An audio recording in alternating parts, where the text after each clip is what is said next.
앨리스 그레이스가 쓴 내 인생을 바꾼 101가지 이야기라는 책이 있습니다. 이 책에 나오는 한 이야기입니다. 어느 마을에 아주 지혜로운 노인이 한 분 살고 있었는데 어린 손녀를 데리고 마을 어귀에 있는 한 휴게소에서 흔들 의자에 이렇게 앉아서 따뜻한 햇살을 즐기고 있었습니다. 키가 큰 낯선 한 여행객이 그 마을에 들어와서 이리저리 살펴보다가 노인에게 질문을 던졌습니다. 어르신, 이 마을은 어떤 마을입니까? 그러자 노인이 되물었습니다. 당신이 살던 마을은 어떤 마을이었습니까? 그러자 그 여행객이 하는 말이, 예, 아주 말도 마십시오. 서로 싸우고 미워하고 악성 루머를 퍼뜨려 사람을 짓밟는 별로 살고 싶지 않은 마을입니다. 어르신, 이 마을 어떻습니까? 그러니까 그 노인이 하는 말이, 이 마을도 그래요. 예.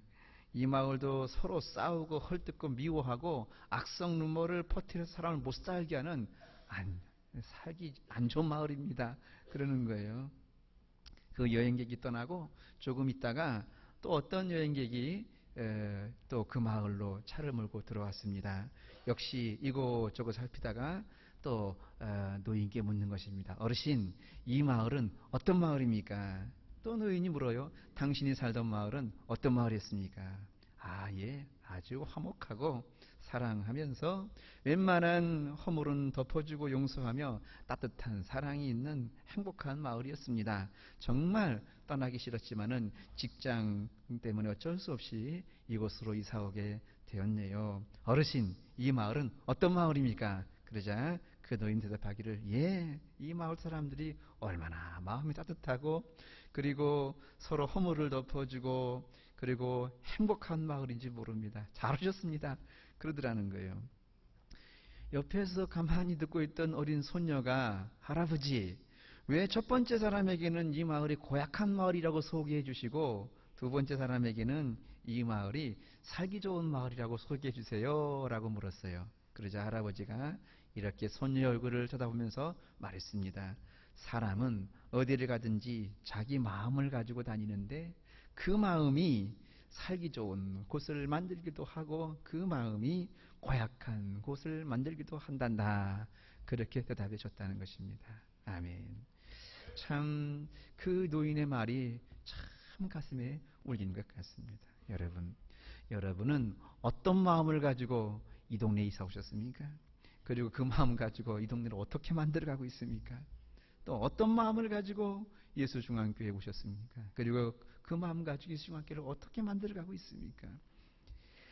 오늘 성경은 우리에게 아주 귀한 말씀을 주십니다. 그것은 너희 마음에 예수님 마음을 품어라 하는 것입니다. 그래서 오늘 말씀의 주제는 뭐죠? 예수의 마음을 품자. 따라하겠습니다. 예수의 마음을 품자. 5절 말씀 같이 한번 읽어볼까요? 시작. 너희 안에 이 마음을 품으라. 곧 그리스도 예수의 마음이니. 아멘. 아멘.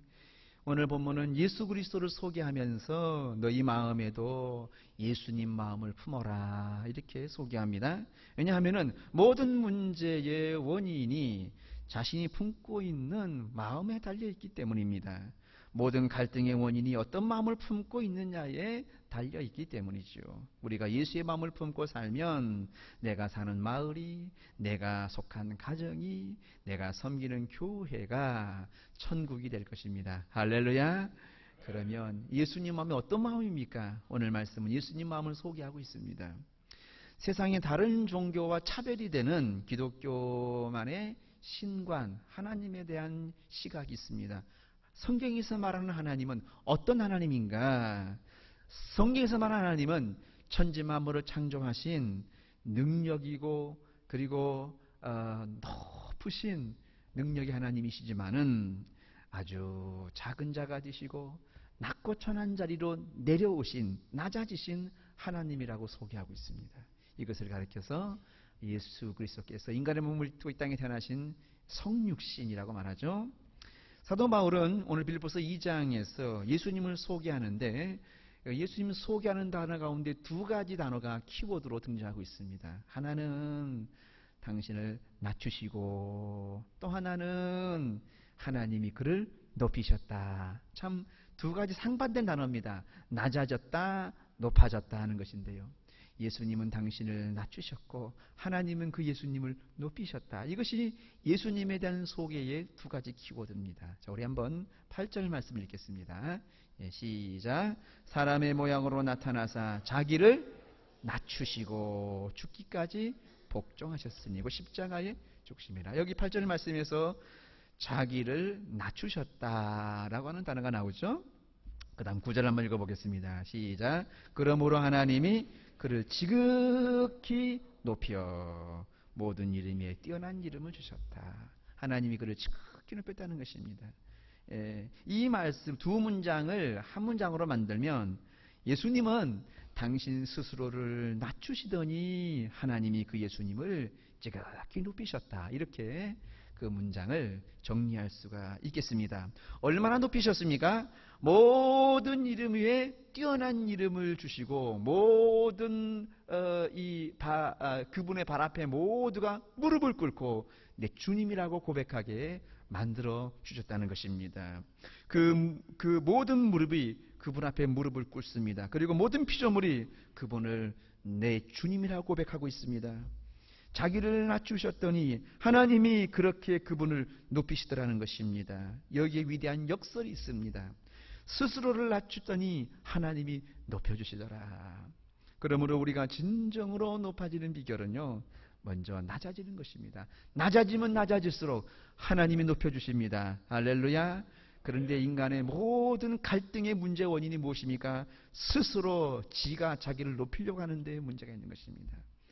자기를 높이려고만 합니다. 그러니 무리수가 따릅니다. 거기에 갈등이 있습니다. 다툼이 있습니다. 싸움이 있습니다. 그리고 시험이 듭니다. 상처가 있습니다. 분쟁이 있는 것입니다. 그러나 여러분 그거는 순리가 아니라 영리입니다. 영리. 그런데 순리는 내가 나를 낮추면 하나님이 나를 높여주십니다. 그것이 순리인 줄로 믿습니다. 할렐루야. 그렇다면은 예수님의 낮아짐이라고 하는 것이 무슨 의미가 있겠습니까? 도대체 그 낮아짐이라는 것이 무엇인가를 조금 더 구체적으로 들어가 보겠습니다. 저는 이것을 조금 더 우리가 알기 위해서 두 가지 질문을 던져보고 싶습니다. 하나는 예수님이 당신 자신을 낮추셨는데 그 낮아지신 이유가 무엇일까? 무엇 하시려고, 무엇 때문에 낮아지셨는가라는 질문하고, 또 하나는 그럼 예수님께서는 어떻게 낮아지셨는가? 어떤 방법으로 낮아지셨는가? 두 가지 질문을 던지면서 이 질문에 답하면서 예수님의 낮아짐을 조금 더 우리가 깊이 아마 깨닫기 원합니다. 첫 번째, 그가 낮아지신 이유가 무엇일까? 우리는 그 이후의 해답을 두 가지로 또 설명할 수 있는데, 하나는 우리를 섬기기 위해서 낮아졌고, 또 하나는 우리를 구원하기 위해서 낮아졌다. 이렇게 우리가 답할 수 있습니다. 자, 예수님이 무엇 때문에 낮아졌다고요? 첫 번째, 우리를 섬기기 위하여. 두 번째는 우리를 구원하기 위하여. 할렐루야. 자, 7절 말씀 같이 읽어보겠습니다. 7절 시작. 오히려 자기를 비워 종의 형체를 가져 사람들과 같이 되었고, 종의 형체를 가졌다고 말하고 있습니다. 그리스도께서 어떤 모습으로 오십니까? 종의 모습으로 오셨습니다. 종이란 섬기는 존재입니다. 우리가 섬기기 위해서는 종의 자리로 내려갑니다. 먼저 섬기기 위해서는 자신을 낮춰야 합니다. 아무도 자신을 낮추지 않고서는 결코 섬길 수가 없습니다. 예수님께서 자신을 낮추신 이유는 섬기기 위함이었다는 것입니다. 예수님께서 제자들의 발을 씻기기 위해서 허리에 수건을 동이고 그리고 무릎을 꿇고 낮아졌습니다. 무릎을 꿇고 낮추지 않고서는 결코 섬길 수가 없는 것입니다. 자기 자신을 낮추기를 거부하는 사람은 결코 섬김의 삶을 살 수가 없습니다. 예수님의 리더십 이전에는요, 온 세상을 지배하는 리더십은 바로 이 지배하는 리더십이었습니다. 세상의 모든 지도자는 지배하고 통치하기를 원했습니다. 그것이 리더십이라고 생각을 했습니다. 그래서 순종하거나 복종하지 않으면 가만히 안 두는 것입니다. 이것이 불이익을 가게 하는 것입니다. 심지어 목숨까지 빼앗습니다. 이것이 세상의 리더십이었습니다. 그런데 예수님이 우리에게 보신 리더십은 섬김의 리더십이었습니다. 어저께 이번 주 토요일 날 있을 임직식을 위해서 여러 가지 몇 가지 좀 체크하고 준비할 걸 준비하다가 같이 좀 저녁을 식사를 했는데 거기서 이제 그런 얘기 나왔습니다. 리더십에 대한 이야기를 하면서 삼성의 이건희 씨의 딸 중에서 또 이서진이라고 하는 딸이 신세계인지 아니면은 제일 모직인지 어쨌든 있어요.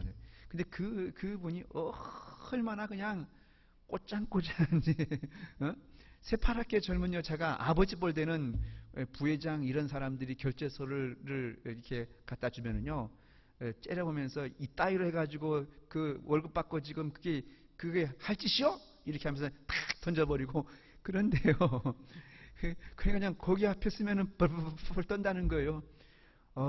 그래 삼성그룹의 부회장 정도 되면은 대단한 사람 아닙니까? 나이도 벌써 60이 넘고 이런 사람인데 그런다는 거예요.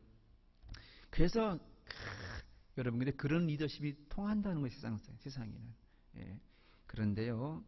예수님이 우리에게 보여주신 그런 리더십이 아닙니다. 당신이 희생하고 당신이 낮아지고 당신이 섬기는 리더십이었다는 거죠.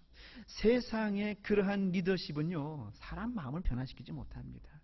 그 앞에 무서워서 순종하는 거지 그러나 정말 마음에 우러나서 순종하는 것이 아닌 것입니다.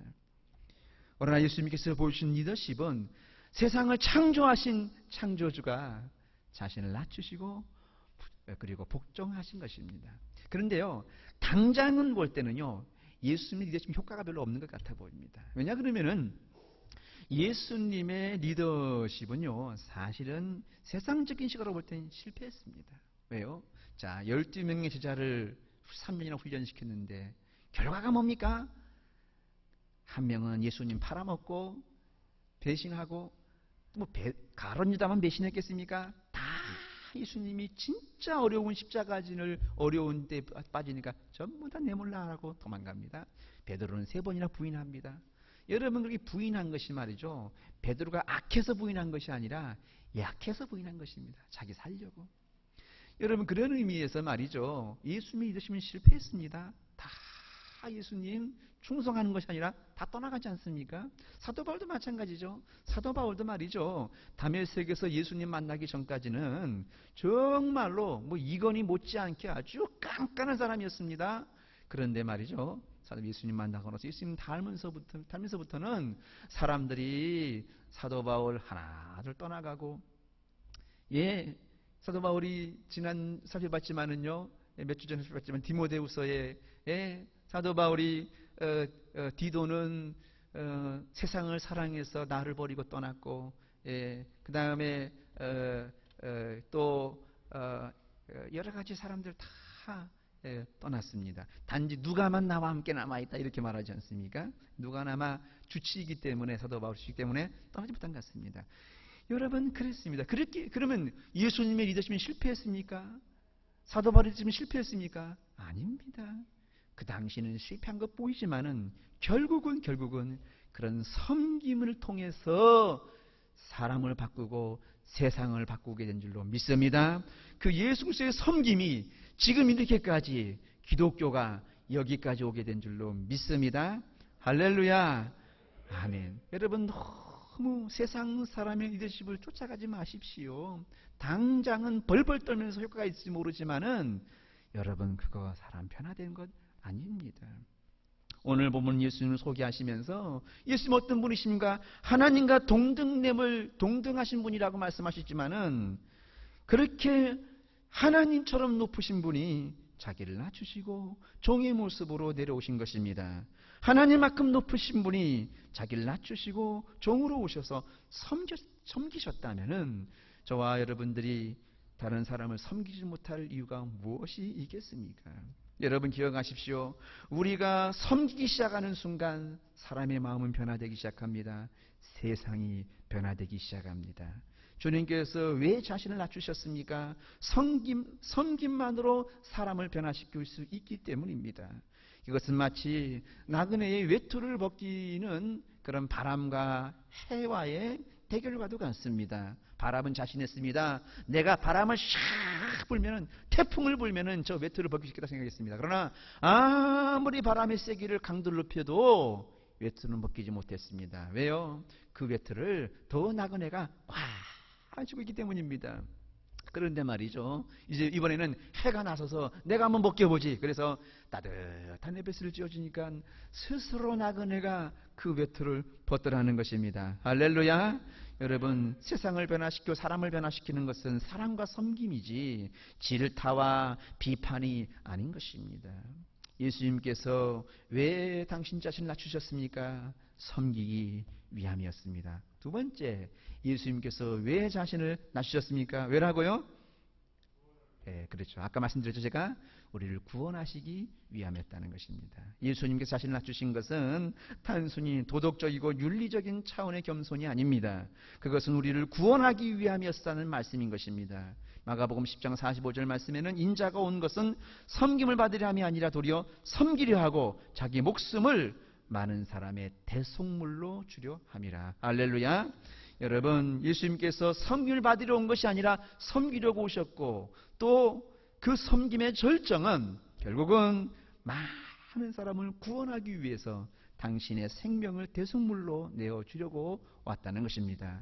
예수님께 섬기려고 오셨는데 그 예수님의 섬김의 절정은 예수님의 십자가에 당신의 목숨을 내어놓는 때에 그 섬김의 절정이 이루어지게 된 것입니다. 예수님은 일생 동안 섬기다가 그 섬김의 절정에서 당신의 목숨을 십자가에 내어놓으셨습니다. 바로 대속물로 내어주신 것이죠. 그분은 당신의 자신을 희생하시고 목숨까지 내어주시는 섬김으로 많은 사람들이 속죄함을 받고 구원을 받고 하나님의 자녀가 되게 하신 것입니다. 할렐루야. 그렇습니다. 오늘 빌립보서 2장 8절에도 자기를 낮추시고 죽기까지 복종했으니 곧 십자가에 죽으심이라 라고 말씀합니다. 여러분 기억하십시오. 우리가 사랑하는 사람들이 구원받기 원한다면 그들을 섬기십시오. 여러분이 사랑하는 가족과 친척과 이웃 중에서 아직도 구원받지 못한 사람이 있다면 여러분 그분들이 구원받기를 간절히 바라는 마음으로 섬기십시오. 어디까지 섬겨야 합니까? 그분들이 구원받을 때까지 섬기시기를 바랍니다.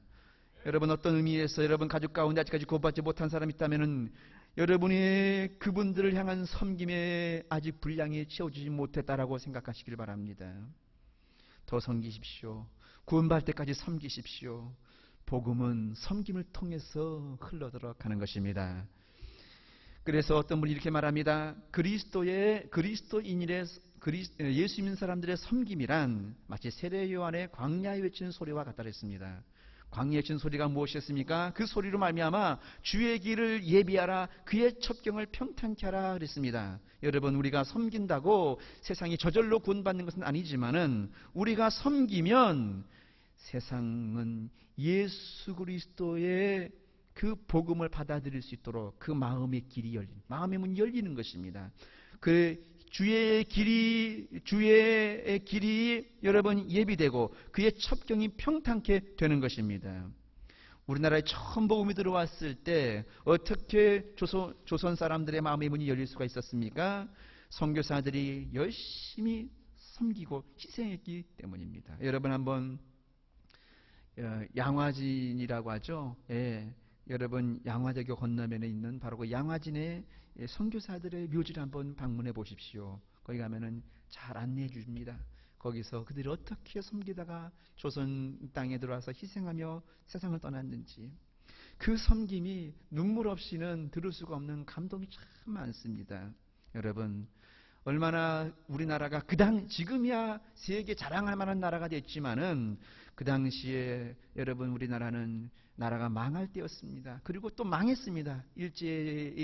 그리고 식민 통치를 받는 그 나라가 그렇게 국군이 쇠하는 어려울 때에 그 먼 나라에서 미국이나 영국이나 호주나 캐나다 이런 나라에서 들어와 가지고 그 나라에서 명문대학을 나온 젊은이들이 희생하며 사는 그런 모습이 많은 사람의 감동을 줬습니다. 그래서 깨어있는 사람들은 그런 희생에 감동이 돼서 마음을 열고 예수님을 영접했던 것입니다. 이제 우리에게 이런 모습이 회복되어야 합니다. 우리는 지금 새생명 전도 축제 기간입니다. 여러분, 이 기간 동안에 섬기십시오. 예수님처럼 허리에 수건을 들고 대야 물을 담아 우리 이웃들의 발을 여러분 씻겨주는 섬김으로 섬기십시오. 왜 그렇습니까? 그런 낮아지고 섬기는 길이 바로 그들을 구원하는 길이기 때문입니다. 할렐루야. 우리가 자신을 낮추는 이유는 바로 그분들을 구원하기 위함이었다는 것입니다. 그러면 예수님께서 자신을 낮추시는 이유는 두 가지 말씀드렸죠. 섬기기 위하며 구원하기 위함이었다면, 그러면 예수님께서 어떠한 방법으로 자신을 낮추셨는가 하는 것입니다. 거기에 대한 대답은 또 두 가지입니다. 첫 번째는 자신을 비움으로 낮아졌고요. 두 번째는 자신을 죽음의 자리에 내어줌으로 낮아진 겁니다. 어떤 방법으로 낮아졌다고요? 첫 번째는 자신을 비움으로, 두 번째는 목숨을 죽음의 자리에 내어줌으로 낮아진 겁니다. 첫 번째는 자신을 비웠습니다. 자, 7절 말씀을 한번 읽어보겠습니다. 시작. 오히려 자기를 비워 종의 형체를 가져 사람들과 같이 되었고, 여기서 자기를 비웠다라고 하는 말씀은 예수님께서 자신의 특권을 다 내려놓았다고 하는 것을 의미합니다. 여러분, 좋은 지도자, 탁월한 지도자는 어떤 사람입니까? 단순히 자기 책임을 다하는 사람 정도가 아닙니다. 탁월한 지도자, 좋은 지도자는요, 자기 특권을 내려놓을 줄 아는 사람이 좋은 지도자인 줄로 믿습니다. 할렐루야. 여러분, 사회에서 무리를 일으키는 지도자는 어떤 사람입니까? 자신의 지위를 가지고 그 지위를, 특권을 남용해서 자기 욕망을 채우는 사람이 가장 지탄을 받는 지도자가 아니겠습니까? 교회도 마찬가지입니다. 어떤 직책이 주어지면 자꾸 특권을 누리려고 합니다. 그러면 그 직책은 도리어 교회 걸림돌이 되는 것입니다. 예수님은 특권을 포기하셨습니다. 예수님은 하나님과 동등됨을 주장하지 아니하시고 그 특권을 내려놓고 자기를 비웠습니다. 그리고 종의 모습으로 내려왔습니다. 그는 하나님과 동등하셨습니다. 그는 하나님과 동등한 자리를 포기하고 종의 모습, 사랑의 모습으로 내려왔습니다. 그는 주인이십니다. 그러나 그 주인의 자리를 내려놓으시고 종의 자리에 내려오셨습니다. 그는 선생이셨지만 제자들의 발을 씻기는 장면을 상상해 보십시오. 예수님은 그가 하나님으로서 마땅히 받으셔야 할 대접을 포기하셨습니다. 찬송과 영광을 받아야 할 자리를 포기하시고 가장 낮은 사람, 종의 모습으로 이 땅에 오셔서 때로는 오해를 받으시고 때로는 멸시를 받으시고 때로는 천대를 받으셨습니다. 왜 그랬습니까? 우리를 섬기고 우리를 구원하시기 위함이었던 것입니다. 그렇다면 예수님을 모시고 주님을 모시고 사는 우리들은 어떤 모습으로 살아야 하겠습니까? 이제 2주 후에는 새생명 전도 축제가 있습니다. 우리가 태신자를 초청하려면요, 여러분 희생할 줄 알아야 됩니다. 섬길 줄 알아야 됩니다. 여러분, 시간을 희생하기도 하고 물질을 희생하기도 하고 사랑을 섬겨주어야 합니다. 그런데 그런 섬김은 하나도 하지 않고 그저 시간이 됐으니 다음 주 와야 돼, 이렇게 말하면 누가 오겠습니까? 과연 그들의 마음이 감동을 받아서 찾아오겠습니까? 또 그들을 지금까지 묶고 있는 영적 세력이 그 결박을 풀어줄 수 있겠습니까? 힘이 있겠습니까? 여러분, 희생 없이는 생명이 태어나지 않습니다. 우리가 먼저 희생해야 됩니다. 먼저 특권을 포기해야 됩니다. 먼저 섬길 줄 알아야 하는 줄로 믿습니다. 여러분, 복음 때문에 큰 집을 작은 집으로 옮겨본 적 있습니까? 복음 때문에 적금을 여러분 들어본 적 있습니까? 복음 때문에 갯돈을 깨셔본 적 있습니까? 복음 때문에 주차를 양보한 적 있습니까? 복음 때문에 슈퍼에서 좋은 물건을 양보해 본 적 있습니까? 일부러 그래서 상한 물건을 사본 적 있습니까? 챙긴 것은 다 챙기고 대접은 다 받으면서 어떻게 여러분 언제 전도하겠습니까? 언제 섬기겠습니까? 전도가 되겠습니까? 우리가 이웃을 구원하기 위해서는 자신의 특권을 포기할 줄 알 때에 전도의 문, 구원의 문은 활짝 열리게 될 줄로 믿습니다. 할렐루야. 아멘. 왜 우리가 무엇 때문에 새생명 전도 축제를 한 달 정도 진행이 됩니까? 그래서 한 달 전에 새생명 전도 축제 선포를 하고 그리고 한 달 동안 진행되는 이유가 무엇입니까? 여러분, 하루 섬겨서 그게 감동이 되겠습니까? 한 달 정도는 섬길 때에 그것이 사람 마음을 열고 주님의 길을 예배하는 것이고 그의 접경을 평탄케 하는 그런 여러분 시간이 필요한 것입니다. 할렐루야. 자신을 낮추는 방법이 첫 번째는 자신을 비우는 것입니다. 특권을 내려놓는 것입니다. 두 번째는요, 죽음의 자리에까지 내려가는 것입니다. 그것이 예수님의 섬김의 방법이었습니다. 낮아지는 방법이었습니다. 예수님의 섬김의 시작은 자신을 비우는 것이었습니다. 그리고 섬김의 마지막 절정은 십자가의 죽음의 자리에 자신의 생명을 내어놓았습니다. 8절 말씀 한번 읽어보겠습니다. 시작. 자기를 낮추시고 죽기까지 복종하셨으니 곧 십자가에 죽으심이라. 예수님의 십자가의 죽으심은 어쩔 수 없는 죽으심이 아니었습니다. 자발적인 복종이었습니다. 예수님께서 십자가에 못 박히신 이유는 당신을 이 세상에 보내신 하나님 아버지의 뜻에 복종하신 것입니다. 아버지, 할 수만 있으면 이 잔을 내게서 지나가게 하여 주시옵소서. 그러나 내 뜻대로 마시고 아버지 뜻대로 하옵소서 하는 것이 바로 십자가시신 것입니다.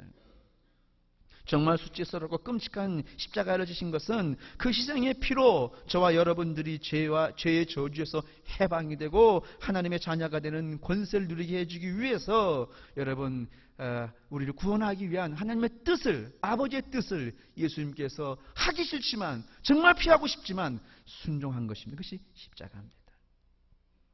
예수님은 그 아버지의 뜻을 이루기 위해서 기꺼이 십자가에서 생명을 내어놓았습니다.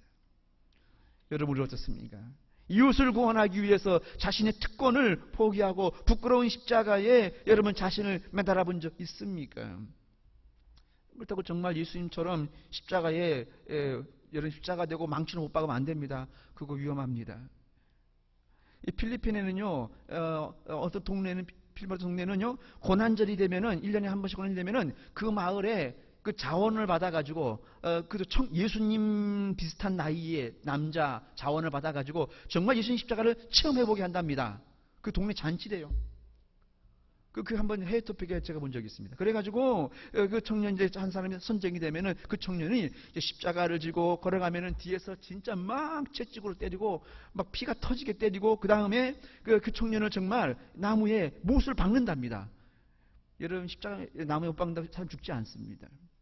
고통스럽겠죠. 뼈를 피해서 박겠죠. 박은 다음에 한 2-3시간 매달 놓는 겁니다. 여러분 그렇다고 죽진 않아요. 왜냐하면 이틀 정도 걸려 죽거든요. 건강한 사람은 십자가 달리면은 한 이틀 정도 걸려 죽어요. 그러니까 몇 시간 날다고 죽진 않아요. 그러니까 그런 식으로 해가지고 한 몇 시간 달아놓은 다음에 다시 못 빼고 꺼내놓는 겁니다. 그럼 그 사람은 죽을 경험을 하면서 너무 은혜를 받는 겁니다. 와, 나는 예수님 십자가를 처음 해봤다. 일생 동안 그게 자랑이고 나는 예수님 처음 해봤다. 나는 십자가 달려봤다. 그러더라는 겁니다. 여러분 그런 식으로 예수님 십자가를 지라고 말씀하는 겁니까? 아닙니다. 본인이야 뭐 처음 해가지고 뭐 은혜 많이 받다고 하지만 그것이 무슨 의미가 있겠습니까? 예수님 십자가를 지고 나를 쫓으라고 하는 것은 마태복음 16장 24절 뭐든지 나를 따라오려거든 자기를 부인하고 제 십자가를 지고 나를 쫓을 것이라는 그 말씀은 필리핀의 어느 마을처럼 그렇게 십자가지란 말이 아닙니다. 자기를 부인하라는 것입니다. 왜 부인합니까? 내 뜻을 꺾고 하나님의 뜻에 순종하기 위해서 부끄럽고 가기 싫은 길이지만은 순종하는 것이 그것이 십자가를 지고 예수님을 따르는 길인 줄로 믿습니다. 그것이 바로 십자가를 지는 길입니다. 여러분 기억하십시오. 내가 죽으면 이웃이 살아납니다. 뿐만 아니라 결국 나도 삽니다.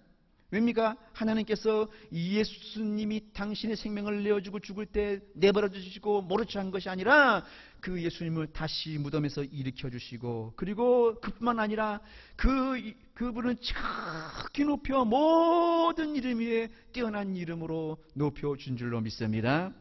그래서 우리가 죽으면 모두가 사는 겁니다. 내가 죽으면 먼저 내 이웃이 살고 그리고 결국은 하나님이 나도 살리고 세워주시는 것입니다.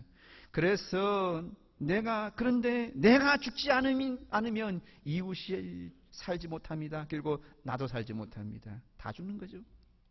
그리고 하나님이 역사할 이유가 없는 것입니다.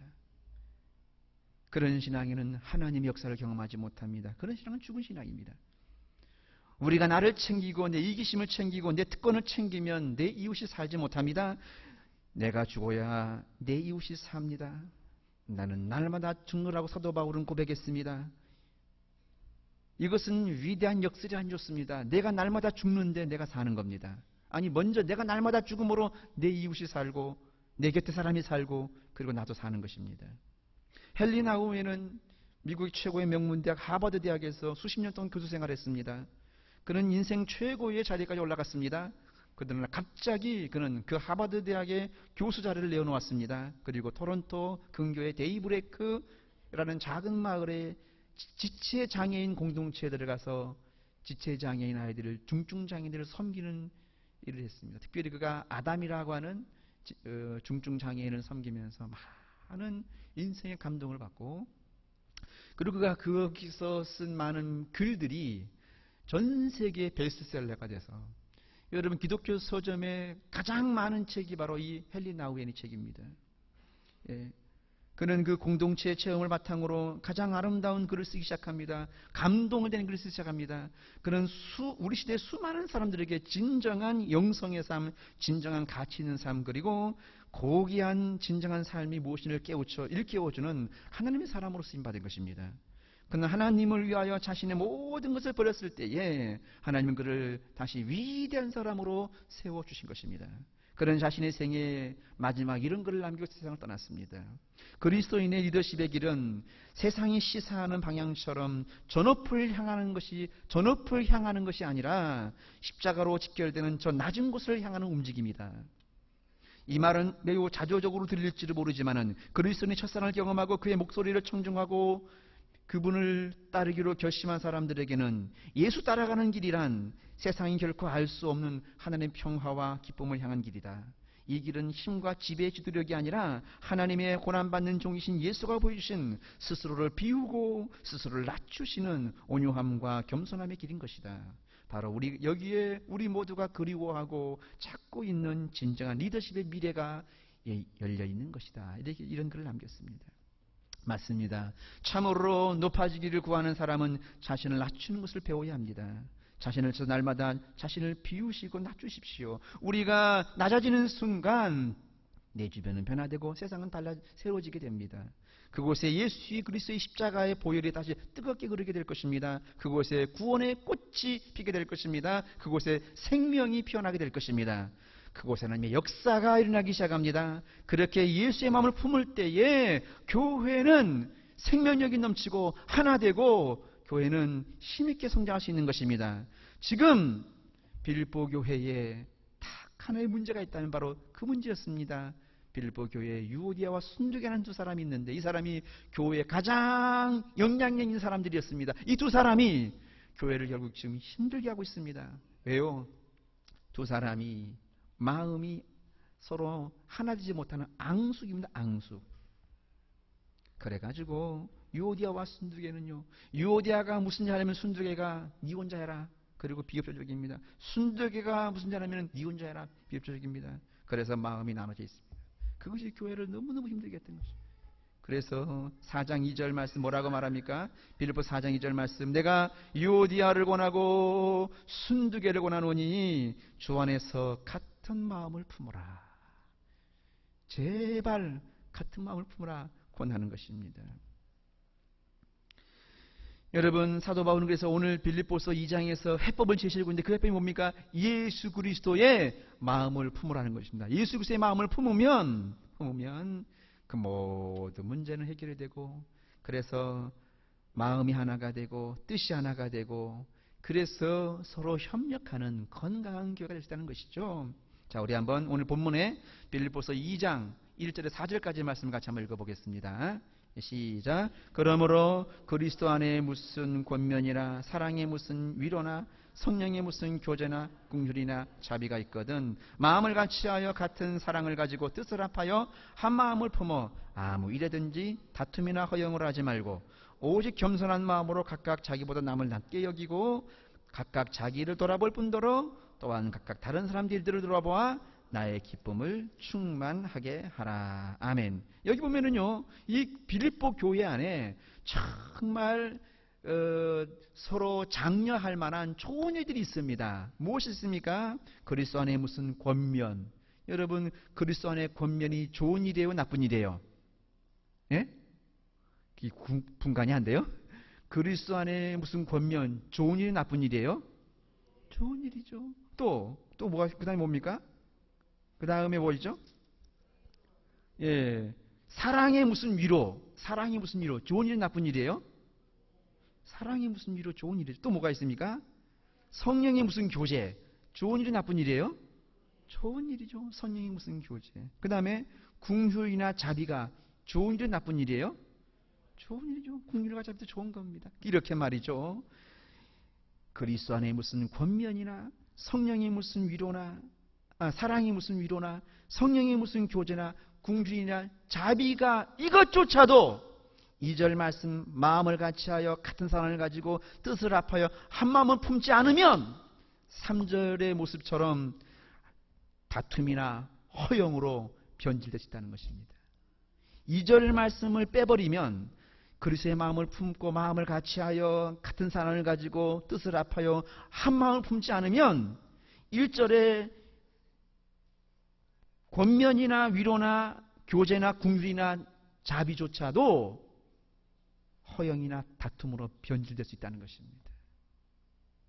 고린도 교회도 마찬가지예요. 고린도 교회 13장에 사람의 방언과 천사의 말할지라도 사랑이었으면은 소리난 구에 울리는 꽹과리가 되고, 여러분 있잖아요. 천사의 말, 방언 얼마나 귀하고 좋은 것입니까? 또 내가 내 몸을 불사르게 내어줄지라도 헌신과 구제입니다. 사놓은 게 많은 믿음이 있을지라도 얼마나 좋은 것들입니까? 그래, 사랑이었으면 다 꽝이라는 겁니다. 아무것도 아니요. 여러분 그렇습니다. 그리스도의 마음을 품고 있지 않으면 무슨 권면이나 사랑의 무슨 위로나 성령의 무슨 교제나 긍휼이나 자비조차도 인간의 허영과 다툼으로 변질돼 버리고, 그래서 그것이 지금 오히려 교회를 세우는 것이 아니라 교회를 허물어 가고 있다는 것입니다. 누가 장본입니까? 유오디아와 순두계 4장 2절. 유오디아와 순두계가 바로 그 핵심에 서 있다고 말씀하고 있는 것입니다. 여러분, 그러므로 우리는 예수 그리스도의 마음을 품어야 합니다. 유오디아 순두계의 마음은 서로를 향해서 닫혀 있습니다. 그래서 예수님 말씀하신 것처럼 피리를 불면 춤을 추지 않고 가슴을 쳐도 애곡하지 않는 것처럼 그런 심정이 되어버리고 말았습니다. 왜 이들의 마음이 합하지 않습니까?